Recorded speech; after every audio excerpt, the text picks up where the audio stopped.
Hello दोस्तों, आप लोग का मेरे YouTube channel super study GK zone में बहुत बहुत स्वागत है।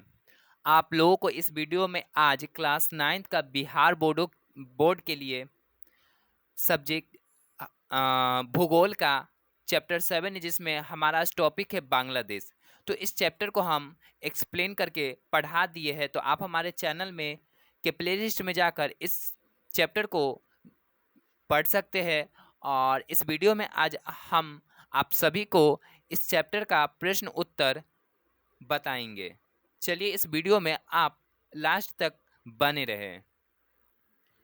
क्लास 9 बिहार बोर्ड के लिए सब्जेक्ट जियोग्राफी चैप्टर 7 बांग्लादेश लघु उत्तरीय प्रश्न का पहला प्रश्न है, ढाका नगर की स्थिति एवं महत्व पर प्रकाश डालें। ढाका बांग्लादेश की राजधानी होने के अलावा औद्योगिक एवं प्रशासनिक केंद्र भी है। यह गंगा ब्रह्मपुत्र नदियों के विशाल डेल्टा पर स्थित है। आधुनिक ढाका देश की राजनीतिक, अर्थव्यवस्था एवं सांस्कृतिक का भी मुख्य केंद्र है। योग्य आपका प्रश्न संख्या 1 का उत्तर। आइए आपका प्रश्न है प्रश्न संख्या 2, बांग्लादेश के धरातल का विवरण दीजिए। बांग्लादेश डेल्टाई प्रदेश है जो विश्व के सबसे बड़े गंगा ब्रह्मपुत्र डेल्टा के मध्य स्थित है। इस मैदानी देश के अधिकतर भाग की ऊंचाई समुद्र तल से 25 मीटर से भी कम है। इस मैदान प्रतिवर्ष नदियों द्वारा लाई गई मिट्टी की परतों से बने हैं, जिसके परिणाम स्वरूप भूमि अत्यंत उर्वर है। तटवर्ती क्षेत्र दलदली है। डेल्टा क्षेत्र में तट के पास नदियों द्वारा जमा की गई मिट्टी के कारण अनेक छोटे छोटे टापू बन गए। यह था आपका प्रश्न संख्या 2 का उत्तर। प्रश्न संख्या 3 है आपका, बांग्लादेश के आर्थिक संसाधनों का संक्षेप वर्णन करें।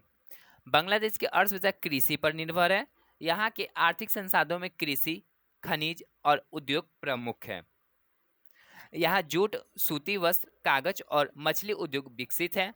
बांग्लादेश दुनिया भर में जूट और जूट से बने सामान का 50% निर्यात करता है। बांग्लादेश में उद्योग धंधों की कमी होने के कारण यहाँ की अर्थव्यवस्था पूर्णतः कृषि पर टिकी हुई है। दीर्घ उत्तरीय प्रश्न है, जिसमें पहला सवाल है हम लोगों का, बांग्लादेश का भौगोलिक वर्णन विस्तार से करें। बांग्लादेश डेल्टाई प्रदेश है जो विश्व के सबसे बड़े गंगा ब्रह्मपुत्र डेल्टा के मध्य स्थित है। इस मैदानी देश की अधिकतर भाग की ऊंचाई समुद्र तल से 25 मीटर से भी कम है। डेल्टा क्षेत्र में इन नदियों की ढाल बहुत कम है, जिसके कारण आसपास के भागों में पानी भर जाता है। मैदान प्रतिवर्ष नदियों द्वारा लाई गई मिट्टी की परतों से बने हैं, जिसके परिणाम स्वरूप भूमि अत्यंत उर्वर है। इस देश का तटवर्ती क्षेत्र दलदली है। डेल्टा क्षेत्र में तट के पास नदियों द्वारा जमा की गई मिट्टी के कारण अनेक छोटे छोटे टापू बन गए हैं। पर्वतीय क्षेत्र में सिर्फ पूर्वी तथा दक्षिणी पूर्वी भाग आते हैं।